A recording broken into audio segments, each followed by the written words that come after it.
Hey, we're getting a jump start on Heart Awareness Month, which is February. One of the most common heart problems is heart valve disease. Dr. Aaron Strobel, a structural cardiologist with Arkansas Cardiologist and Baptist Health, here to talk more about that.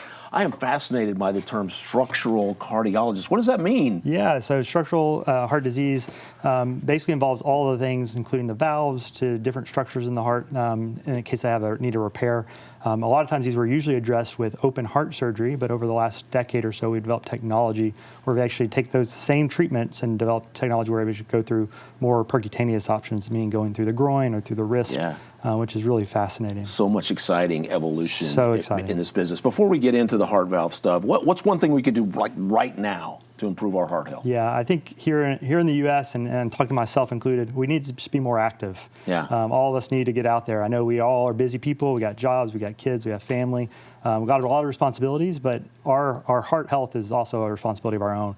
And so just getting out there, being active is really important. And that includes 30 minutes of exercise a day. Yeah, you don't have to train for a marathon. No. Just move more. Just moving more. Yeah, everyone always tells me, oh, I walk at work. Well, you know, we can do 10,000 steps a day and still not have that heart healthy exercise that we need. And so really 10,000 steps is kind of the 10,000 steps is a good amount of steps. But yeah, it is. To really get your exercise in, you need a dedicated time where you're actually getting that heart rate up and really getting 30 minutes a day if you can. All right, let's talk a little bit about the heart valve disease and what you really specialize in and what you see. So talk a little bit about that. Yeah, so heart valve disease is a very common disease that we develop. They actually say that about 15% of people over the age of 75 can develop valvular heart disease. So there's four main valves in the heart. There's the tricuspid valve, mitral valve, aortic valve, and the pulmonic valve. And all these valves, if they have issues with either opening or closing, can cause issues. And that's what we describe as valvular heart disease.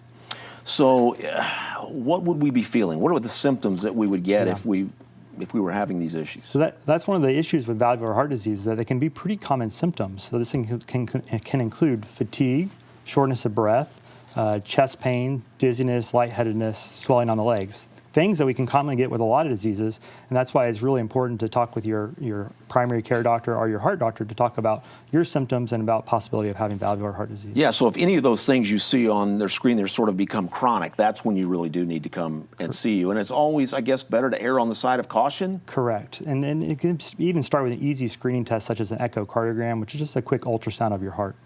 I want to talk about something called TAVR. Explain what that is, and it's a procedure that you use.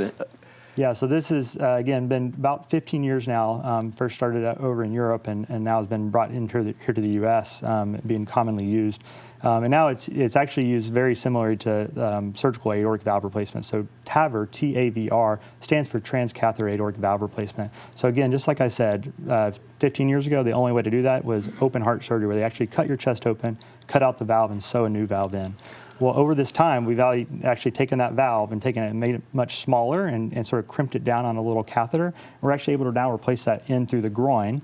And so this is a much faster way for valvular repair. Now, not everyone is a candidate for this, but I think that if you have the opportunity to have that over open heart surgery, a lot of people would benefit from having a less invasive approach. Well, it's got to be safer, and the recovery time has to be less for sure, right? Yeah, the recovery time is definitely less. And so normally for an open heart surgery, that's going to be 5 to 7 days in the hospital.